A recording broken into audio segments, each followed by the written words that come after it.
But still, we cannot deny na nandito pa rin yung prowess sila JP onto chasing down heroes. Ayun na. Turtle sinimulan. Sanford goes in. Pero mukhang wala siyang mahanap. At rekta Turtle na muli. Jome, na yan na. Summon Force. Okay, Sanford na magiging target! Pero andito yung center ni Chang Mamba. Natulong siya palayo. Pero yung Tempest of Blade, Andori dito ay kailangan na rin umalis dito. Kaya lang Flicker din ay nabitawan na. Sa 3,000. Here comes Chakno! Okay, may Creep Conceal din na gagawin dito si JP. Nakatakas si Sanji with the Crimson Beacon. Ngayon may ipin si Chak Mamba! At naging stuck ng Sky Piercer dito ni Orbs. Si Luis ata ang mag-iilis pa uuwi. Chance na hinahanap nila. Chakno! Chakno! Ayun na yung Flicker at yung combo mula sa kanya. Carlito ay may ipin din. Mamamatay ba? Pero nakaiwas din with that vertical. Sobrang crucial nun. Ngayon inaabol si Chakno at mamamatay din. Kaya sa kabilang panig naman ay meron din bakbakan nagagalap si Jome. Ay nirinig ko lang na.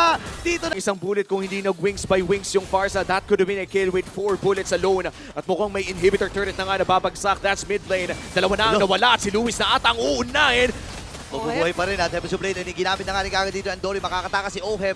Fended Earth siya kinabitawan pero hindi fully na-capitalize. Lord ay nasa may bandang gitna. Ready na nga ba ang cavalry dito na sumugod pa? Pero may mga minions pa sila dito. Chuck na papasok din. Andun yung fist crack and fist break. Pero siya ang mabibreak dito at ang kumunan ng Team Philippines ay dead diretso na para kunin ang laban na ito against Smart Omega.